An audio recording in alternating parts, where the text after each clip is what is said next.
हाय आर्मीज, आपका स्वागत है मेरे YouTube channel BTS Korean army 111 Bhojpuri song. तो आज मैं आपको डेविल मेरा यार का पार्ट 14 बताऊंगी। चलिए स्टोरी स्टार्ट करते हैं। पिछले पार्ट में मैंने देखा था कि जेके की एंगेजमेंट जो कि उसके बेस्ट फ्रेंड से तय हो जाती है और आज एंगेजमेंट होती है। जेके जो कि तैयार होके पहुंच जाती है, लेकिन उसका फेस पूरा सैड होता है। घर वाले सोचते हैं कि अचानक शादी की वजह से ऐसे ही उसका दोस्त उसे रिंग पहना देता है। आयु के रिंग पहनाने के बाद जेके की बारी होती है।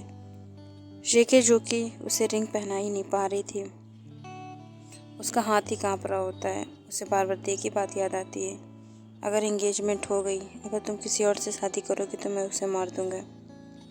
जेके जो कि इतना डर गई थी कि उसके हाथ से रिंग गिर जाती है और झुनझुन आके उसको देता है, कहता है दी पहनाओ। तो फिर अब आयु जो कि उसकी आंखों में साफ साफ दिख रहा था कि जेके कितनी ज़्यादा ही अनकंफर्टेबल है इस शादी से, तो वो तुरंत ही उसे मना कर देता है कि मुझे शादी नहीं करनी है, क्योंकि अभी जेके तैयार नहीं है। जब तक जेके तैयार नहीं हो जाती तब तक मैं उससे एंगेजमेंट और शादी दोनों ही नहीं कर सकता। घर वाले भी राज़ी हो जाते हैं। जेके के डैड जो कि कहते हैं हाँ, उसने बहुत ज़्यादा ही सपने देखे हैं, उसे पूरा करने के लिए अभी उसे टाइम चाहिए, इस वजह से वो थोड़ी सी नर्वस है। जेके जो कि आयु की तरफ देखती है और वो स्माइल कर रहा था। जेके भी अब रूम में चली आती है। जेके जो कि अब अपने ऑफिस नहीं जा रही होती है और ते उसे धमकी दे के ऑफिस बुलाता है, अगर वो नहीं आई तो उसे 1 करोड़ भरना पड़ेगा और ये नोटिस उसके डैड के पास चली जाएगी। इसी डर से जेके ऑफिस चली जाती है। जेके जो कि बहुत ज़्यादा गुस्से में होती है, वो ते से बात भी नहीं करना चाहती थी, लेकिन बहुत ज़्यादा ही उसे फोर्स करना पड़ रहा था। जेके जो कि बहुत ज़्यादा ही अपने काम में बिजी होती है और ते का सामना नहीं करना चाहती है। ते जो कि बार बार उसे परेशान करता है, उसे किस कर लेता है, जिससे जेके उससे इरिटेट हो जाती है, उससे नफरत करने लगती है। और ऐसे ही बहुत सारे दिन बीत जाते हैं। ते जो कि जेके के घर पे आकर उसके पास सोता है और उसे बहुत ज़्यादा ही प्यार करता है। एक दिन जेके जब ऑफिस में होती है तब उसे फ़ोन आता है और उसे पता चलता है कि उसके भाई युनजुन का एक्सीडेंट हो गया है। जेके जो कि अपने मॉम डैड को गिफ्ट दे चुकी थी, वो अपने मॉम डैड को हनीमून के लिए भेज रही थी, कहीं घूमने के लिए। तो उसके मॉम डैड 1 हफ्ते के लिए ट्रिप पर चले गए थे, जो कि अब जेके और युनजुन ही पूरे घर में होते हैं। इस वजह से जेके जब ये खबर सुनती है तो बहुत ज़्यादा ही डर जाती है और वो बहुत ज़्यादा डरी हुई हालत में ते के सामने जाती है। रो रही थी तो ते कहता है क्या हुआ, और वो उसे सारी बात बताती है कि युनजुन का एक्सीडेंट हो गया है और युनजुन बहुत ज़्यादा ही उसकी तबीयत ख़राब है।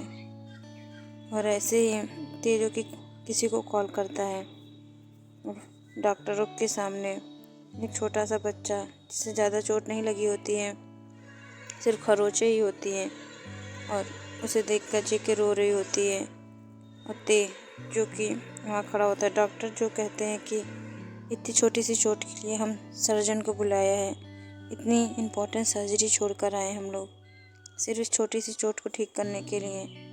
और बेचारे आते भी क्यों ना, क्योंकि किम तेहॉन का जो ऑर्डर था, इस वजह से वो चुपचाप उसका ट्रीटमेंट कर रहे थे और मन ही मन कह रहे थे कि ये इस छोटी सी चोट के लिए हमने इतना सेक्रीफाइस किया है, बेचारे उस पेशेंट की क्या हालत होगी किसी ने सोचा भी नहीं। ऐसे ही जेके जो कि बहुत ज़्यादा ही रो रही थी, तो उसे शांत कराता है और कहता है डॉक्टर्स के क्या हम इसे घर ले जा सकते हैं। तो डॉक्टर्स कहते हैं हाँ। तुरंत ही उसको डिस्चार्ज पेपर दे देते हैं। ते जो कि युनजुन को गोदी में लेकर जेके के घर चला जाता है और जेके और ते एक दूसरे के दूर दूर होते हैं और फासला बनाकर चल रहे होते हैं। घर जब पहुंचते हैं तो देखते हैं कि सामने जेनी और यूनुओ होते हैं जो कि बैठे होते हैं। ये देखकर जेके और ते दोनों ही शॉक हो जाते हैं और वो दोनों भी कि ये दोनों यहाँ पे क्या। यूनुओ जो कि ते का बेस्ट फ्रेंड होता है, वो अपने काम को बहुत अच्छे से करता है, उसे मारधर बहुत पसंद है। वो ऐसे ही नहीं आया होता है ऑफिस में। जेके और जेनी एक ही कलर की ड्रेस पहने होते हैं क्योंकि जेनी और लीसा दोनों ही जेके के घर आए होते हैं रहने के लिए, क्योंकि जेके अकेली होती है।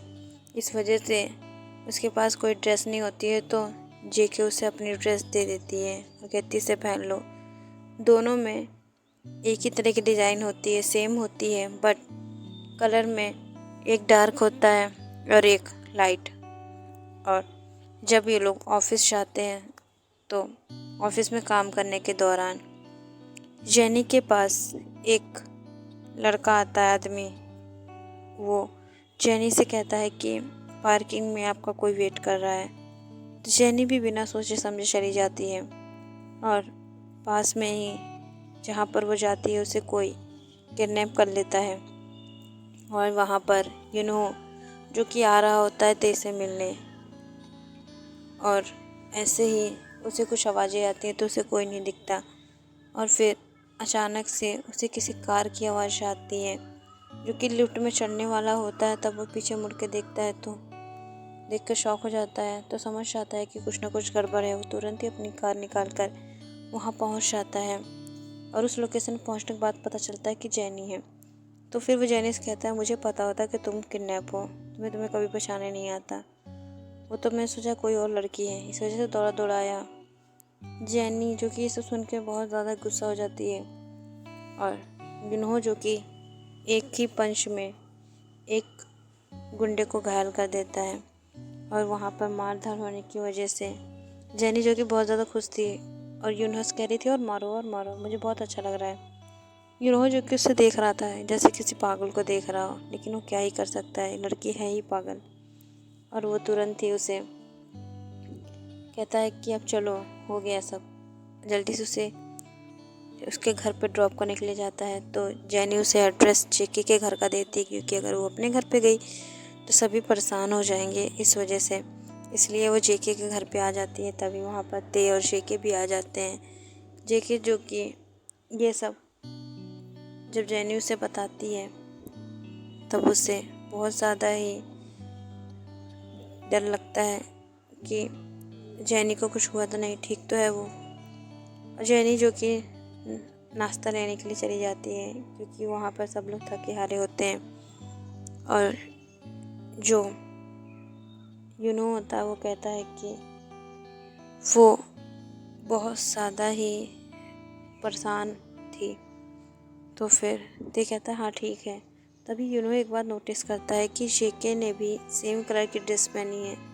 और वो ते से कहता है कहीं ऐसा तो नहीं कि आदमी सिर्फ येलो ड्रेस वाली लड़की को किडनैप करने आया हो, जेनी ना हो के वो जेके हुई तो।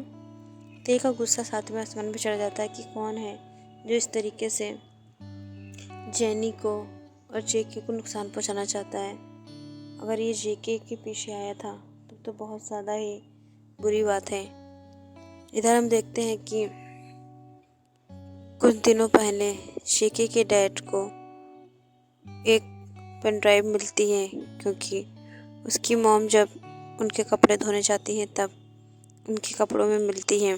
तो पूछती हैं ये आपका है? तो फिर उन्होंने कहा नहीं मेरा नहीं है, जेके से पूछ लो। तो उन्होंने जेके से पूछा तो जेके ने भी साफ मना कर दिया। तब उन्हें याद आया कि हाँ, वो आदमी जो मुझे मिला था उसने मुझसे कहा था कि मैं तुमसे मिलने ज़रूर आऊँगा। इसका मतलब कि और अगर उसने मुझे दिया है तो इसमें आखिर है क्या? अगर वो मुझसे दोबारा मिलने आएगा तो मैं उसे दे दूँगा।